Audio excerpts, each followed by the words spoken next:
आपले उमेदवार रोहित पाटील आणि उपस्थित बंधूभगिनी,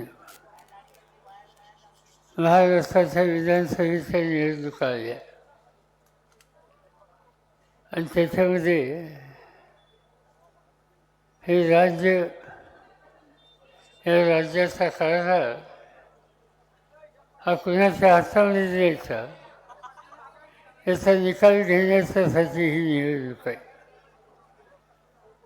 8-10 महिन्याच्या पूर्वी देशाच्या लोकसभेची निवडणूक झाली. त्या निवडणुकीमध्ये संबंध देशाचा कारभार हातामध्ये घ्यायचा हे सुचून देशाचे प्रधानमंत्री देशात हिरत होते. ते जाईल त्या ठिकाणी सांगत होते की मला 400 जागा द्या. लोकसभेचं काम चालवायचं असलं, सरकारचं मंत्रिमंडळाचं काम चालवायचं असलं, 350 आणि 300 जागा असल्या तरी काम सहज करता येतं. मला आठवतं आहे की या देशाचे प्रधानमंत्री नरसिंहराव होते. त्यांच्या मंत्रिमंडळामध्ये मी संरक्षण मंत्री होतो आणि आम्हाला लोकांच्याकडं त्यावेळेला 250च्या खाली खासदारांची संख्या होती. पण तरीसुद्धा 5 वर्ष राज्य चालवलं, लोकांचे प्रश्न सोडवले. त्यासाठी 400 जागाची आवश्यकता नव्हती. पण मोदी साहेब 400 जागा हे सांगतायत. याची शंका आम्हाला लोकांच्या मनामध्ये आहे. आणि ती शंका अशी आहे, डॉक्टर बाबासाहेब आंबेडकरांनी या देशाची घटना लिहिली. त्या घटनेमध्ये काही बदल करायचा असला तर त्याला मोठी संख्या लागण्याची आवश्यकता असते. आणि आजचे राज्यकर्ते जे आहेत त्यांच्या मनामध्ये काहीतरी वेगळा विचार आहे. त्या वेगळ्या विचाराच्यासाठी ही अधिक 400ची संख्या असेल सातत्याने मानतायत. पण आम्ही सगळ्यांनी बसून निकाल घेतला. काँग्रेसचे नेते असतील, दिल्लीचे मुख्यमंत्री केजरीवाल असतील, तामिळनाडूचे मुख्यमंत्री असतील, केरळाचे मुख्यमंत्री असतील, कर्नाटकचे मुख्यमंत्री असतील, अन्य पक्षाचे लोक असतील, या सगळ्यांना एकत्रित केलं आणि देशामध्ये काय वाटेल ते झाले ते चालेल, पण 400 जागा मोदींच्या हातात द्यायच्या नाहीत हा निकाल आम्ही घेतला आणि सुदैवाने त्याच्यामध्ये यश आलं. राज्य त्यांचं आलं, पण घटनेत बदल करण्याची ताकद त्यांची राहिली नाही. ती निवडणूक गेली. आता ही दुसरी निवडणूक आहे. या दुसऱ्या निवडणुकीत सुद्धा भाजपवाले आणि त्यांचे सरकारी या सगळ्या निवडणूक लढवायचा निकाल घेतला आहे. आम्ही सुद्धा या ठिकाणी प्रयत्न करतो. आम्ही काँग्रेस पक्षाला बरोबर घेतलं, राष्ट्रवादी पक्ष आहे, उद्धव ठाकरेंच्या नेतृत्वाखालचा शिवसेना आहे, डावे कम्युनिस्ट, उजवे कम्युनिस्ट यांनाही बरोबर घेतलं. आणि आमचा प्रयत्न आहे की महाराष्ट्राचं राजकारण काय वाटेल तर राहिलं, पण देवेंद्र फडणवीसांनी हे घटक आहेत या लोकांच्या हातात महाराष्ट्राची सत्ता जाऊन द्यायची नाही. आणि त्यासाठी ही निवडणूक अत्यंत महत्त्वाची. आणि ती नुसती निवडणुकीत मतं आम्ही मागत नाही, आम्ही कामासाठी मतं मागतो. आम्ही कार्यक्रम आखला आणि तो कार्यक्रम आखल्याच्या नंतर त्यासाठी मतदान करावं हा आग्रह धरतो. आज ज्यांच्या हातात राज्य आहे ते पैशाचा गैरवापर, दुसऱ्या निवडणुकीत काही नाही, पैसे पैसे पैसे पैसे टाकायचे, माणसं विकत घ्यायचा प्रयत्न करायचा आणि निवडणुका जिंकायचा हा त्यांचा प्रयत्न दिसतो. काही कार्यक्रम त्यांनी घेतले, पण त्या कार्यक्रमामध्ये स्वच्छता किती आहे याचा विचार करायची वेळ आली. सतत ते सांगतात की आम्ही महिलांच्यासाठी लाडली बहीण हा कार्यक्रम घेतला. लाडली बहिणीच्यासाठी काही 2 पैसे त्यांनी दिले. माझी काही तक्रार आहे, तुम्ही आवश्यक द्या. पण लाडली बहिणीला 1500 रुपये देणं याच्यापेक्षा सुद्धा तिचं रक्षण करणं हिची आज आवश्यकता आहे. आणि आजच्या राजकीयमध्ये, भाजपच्या राजकीयमध्ये, महाराष्ट्रामध्ये स्त्रिया या सेफ आहेत, सुरक्षित आहेत असं म्हणण्याची स्थिती नाही आहे. या युती सरकारच्या कालावधीमध्ये महिलांच्या अत्याचारामध्ये वाढ झाली. आणि तुम्हाला माहीत आहे करण्यामध्ये ठाऊक नाही, पण या 2 वर्षामध्ये जेव्हा त्यांचं राज्य, या 2 वर्षामध्ये महाराष्ट्रात 67,381 महिलांचं अत्याचार झाले. 67,000 महिलांच्या हत्या होती. याचा अर्थ असा ज्याची नोंद महाराष्ट्र सरकारमध्ये दर तासाला या राज्यामध्ये 5 महिलांच्यावर अत्याचार केले जातात. आणि दुर्दैवाने आज या राज्याची जी मुली आणि स्त्रिया गायब झाल्या, सापडत नाहीत, त्यांचाही आकडा हा जवळपास 60,000च्या आसपास. आणि जे राज्यकर्ते आमच्या भगिनींचा पत्ताचा शोध घेऊ शकत नाहीत, अत्याचाराची संख्या वाढू शकतात, अशांच्या हातामध्ये महिलांचं संस्कृत द्यायचं. तुम्ही पैसे वाचा, पण त्या पैशाच्यापेक्षा पहिल्यांदाच तिचं भविष्य राखा, तिच्यावरचे अत्याचार थांबवा, तिचा पत्ता लागत नाही, तिचा शोध घ्या. पण हे काम करण्याच्यासाठी आजचे राज्यकर्ते काही करत नाही. महिलांचा प्रश्न तसा या राज्यामध्ये तरुण पिढीचा प्रश्न आहे. आज मी या सभेमध्ये बघतोय रोहितसारख्या तरुणाला तुम्ही संधी द्यायचा निर्णय घेतलेला आहे, याच्यासाठी ज्योतिषाची गरज आहे असं मला वाटत नाही. आणि ही तरुण पिढी ती खऱ्या अर्थाने असं शक्तिशाली केली पाहिजे. महाराष्ट्र चालवा शकूया, तरुणांनी चालवायचा.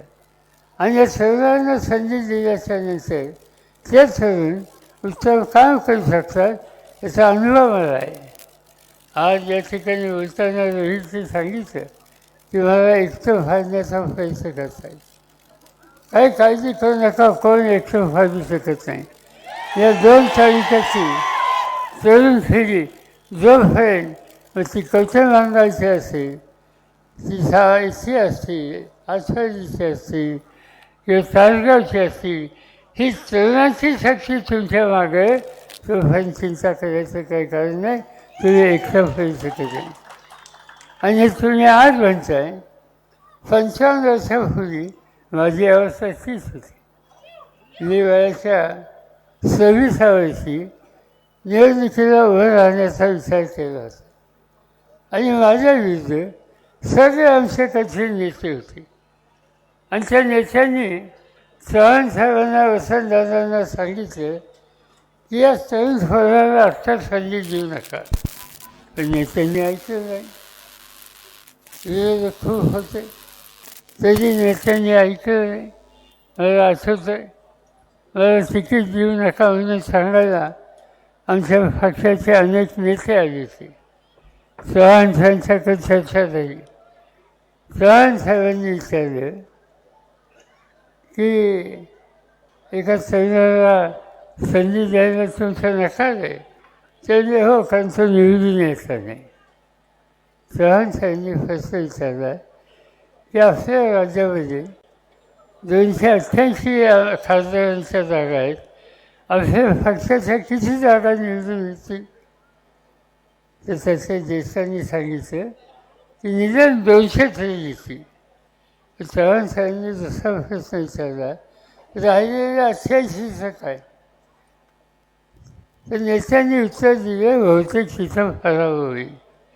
चव्हाण साहेबांनी सांगितलं शरद पवारांचे असंच दिसते. आपल्याकडे किती येतील तर तुम्ही 200 येतील म्हणतात, 88 फसतील तर तेच वेळी सांगतात.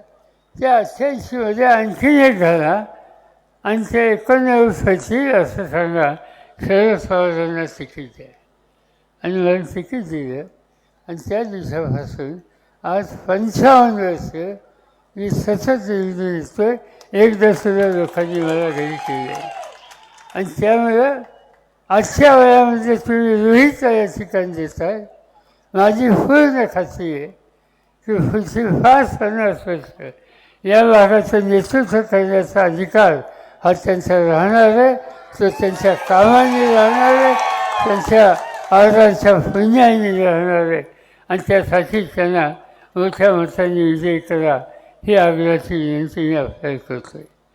ही करत असताना खेदाचा मतदारसंघ खानापूर असाली विसापूर या विधानसभा मतदारसंघातून राष्ट्रवादी काँग्रेस आणि आमच्या सरकारांच्या वतीनं वैभवदादा सदाशिव पाटील हे तुतारी वाजवणारा माणूस या चिन्हावर निवडणूक करत असतील.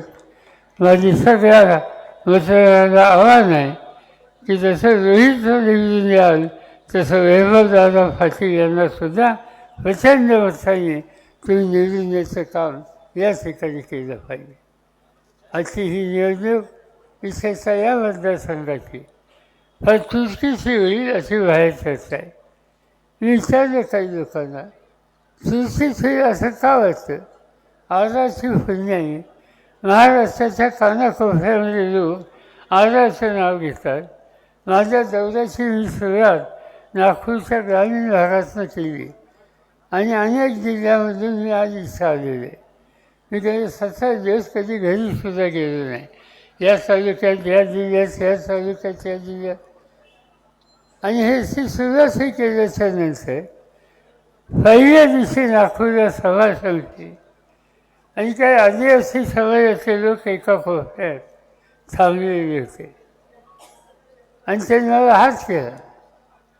मी थांबलो आणि त्यांना बोलून घेतलं, काय अडचण आहे का? म्हणजे काही अडचण नाही. म्हणजे कशासाठी तुम्ही मला थांबवलं? नाही म्हणजे एकच गोष्ट सांगायची, अर्धा वर्षाचा पोरगा तिकडे सांगलीकडे निवडणूक लढत असतोय त्याच्यावर लक्ष ठेवा. म्हणजे तुमचं गाव ते म्हणजे गडचिरोली आदिवासीचं सगळं. म्हणजे अर्धा वर्षाच्या पोरग्याची चिंता तुला का? त्यांनी सांगितलं की आम्ही आदिवासी अनेक संकटातून जात असताना आमच्या दैनंदिन प्रश्नाची चिंता ही अर्धा वर्षाने घेतली. आमच्या प्रश्नाची सोडवणूक केली. त्याचे उपकार आम्ही कधी विसरू शकत नाही. हा गडचिरोलीचा आदिवासी या ठिकाणी सांगतो. एवढी पण नाही. आज आजारच्या मागं असल्याच्या नंतर मला स्वतःला चिंता करण्याचं कारण वाटत आहे. विरोधी आमदार माजी खासदार आहेत, उद्योगी आहेत, त्याची माहिती मला आहे. अनेक गोष्टी सांगता येतील. त्यांची पहिली महाराष्ट्राची विधान परिषद मला आठवते. एक दिवशी माझ्याकडं आजार फाटी आली आणि त्यांनी सांगितलं की साहेब, विधान परिषदेच्या जागा भरायच्यात, एका जागेसाठी माझा आग्रह आहे. म्हणजे कुणाचा? त्यांनी सांगितलं संजय फाटलाचा. म्हणजे मला पसंत नाही. तुम्ही काहीतरी दुसरं नाव सांगा. नाही म्हणजे माझा फार आग्रह आहे, मी त्यांच्याशी बोललो आहे, काही करा त्यांना द्या. आणि म्हणजे यांचा काही भरोसा नाही की तुमच्यावर रात्री जशी खात्री नाही. कशासाठी तुम्ही आग्रह करता? नाही म्हणजे माझ्या भागात आहे, काही करा पण एवढं माझं ऐका. शेवटी आजारचं नाव मिळणं हे मला शक्य नव्हतं. आम्ही मान्य केलं. ते आमदार झाले, 5-6 वर्ष राहिले. पण मोठी गमतीची गोष्ट आहे, ज्या दिवशी आमदारकीचा काळ संपला दुसऱ्या दिवशी नवा पक्ष लगेच भाजप फौजले गेले. भाजप फौजले गेले, लोकसभा लढवली. त्यांना यश मिळालं. 10 वर्ष लोकसभेत राहिले. मी जास्त चौकशी करायचो. मतदारसंघात काय चाललं असेल बघणारे वकील हा कधी मतदारसंघाच्या प्रश्नाची कधी चर्चाही करत. इथं विचारल्याच्यानंतर तेच ऐकायला मिळायचं. 10 वर्ष काढली. गेल्यानंतर खासदारकी संपली. आता नवीन पक्षात गेले. तिथं त्या ठिकाणी राहिले. तिथून काय करायचं ते किती काळ त्यांना मिळाला हे तेव्हा सगळ्यांना माहिती आहे. मी काय सांगायचं नाही. काँग्रेस पक्षात त्याच्यानंतर पुन्हा एकदा निवडणूक आली. निवडणुकीच्या आधी 1 महिन्याच्या पूर्वी मी सांगलीला आलो होतो आणि काहीतरी कार्यक्रम त्यांनी घेतला होता. मला अतिशय आग्रहाने सांगितलं तुम्ही यायलाच पाहिजे. समाजाच्या लोकांचा प्रश्न आहे. शेवटी मी गेलो त्या कार्यक्रमाला. सांगलीमध्येच कार्यक्रम होता.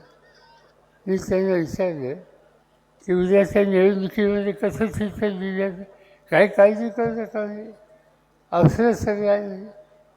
काँग्रेस असेल, उद्धव ठाकरे असतील, राष्ट्रवादी असेल, याच्याशिवाय दुसरं काही नाही. म्हणजे तुमचं काय म्हणजे आमचं या सगळ्यांना निवडून आणण्याच्यासाठी ताकद लावणं याच्या दुसरी काही माझी अपेक्षा नाही. आणि 8 दिवसांनी वाचलं की या मतदारसंघात अर्ज भरला. तिथं शब्दाची किंमत नाही. निर्णयाच्यामध्ये सातत्य नाही. अशा प्रकारचं ते व्यक्तीचं काम करण्याची संधी लोकांनी दिली. त्याच्या कामाचा संधीचा सोनं करण्याची भूमिका नाही. कारखाना इथं उभा केला. आज त्या कारखान्याची काय अवस्था आहे मी काय त्याच्या खोल्यात जाऊ इच्छित नाही. तुम्हाला माहिती आहे या सगळ्या लोकांचा संबंध कारखान्याशी होता.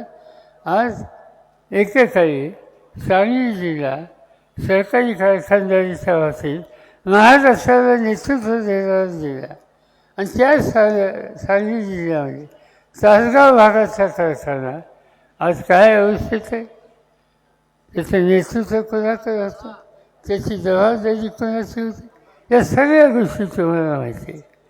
आणि कारखानाच नाही, गणपती संघ असेल, आणखीन काही संस्था असतील, अनेक संस्थांच्या संबंधीचा उल्लेख जिथं जिथं या खासदाराचा संबंध आला त्या ठिकाणच्या त्या संस्था कोणत्या स्थितीत आहेत हे तुम्ही लोकांनी बघितलं पाहिजे.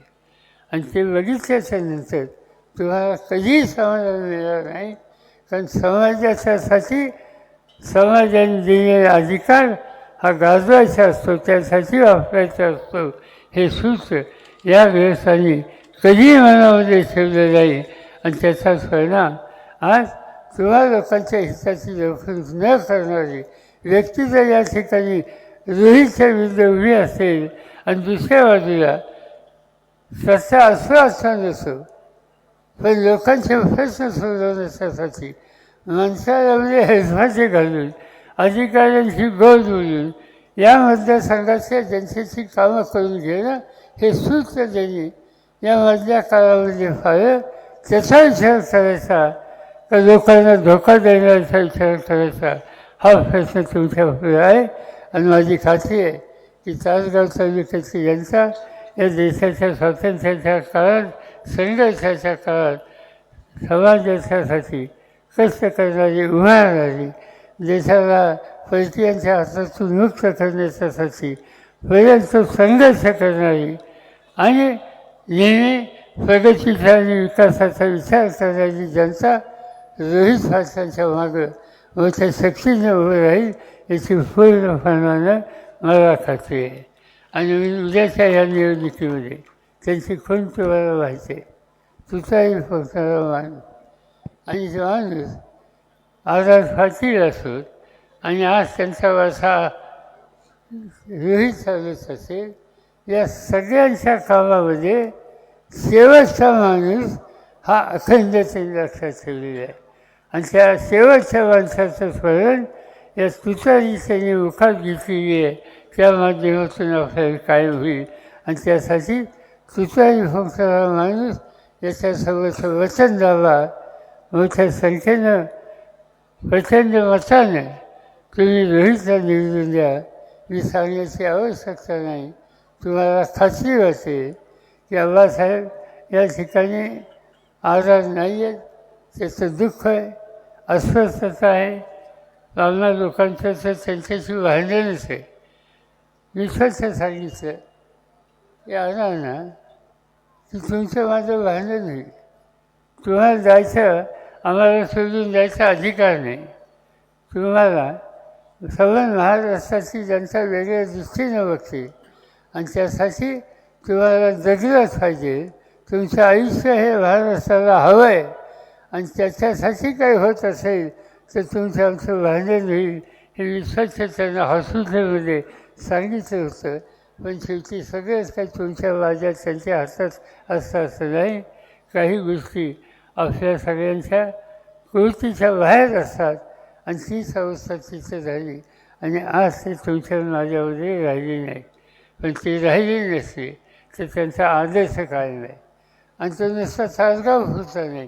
सर्व महाराष्ट्राच्या कानाकोपऱ्यामध्ये कुठेही गेलो तर लोक आस्थेनं आजाराची चौकशी करतात, कुटुंबाची चौकशी करतात.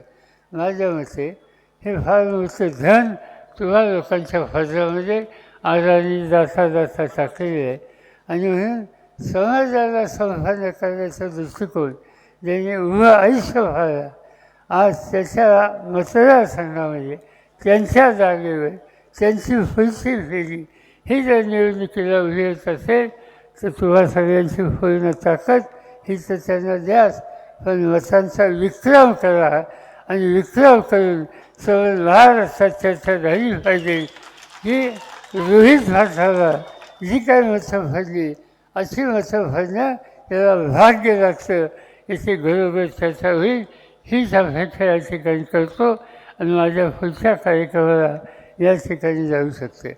एका गोष्टीचा उल्लेख कधी केला पाहिजे.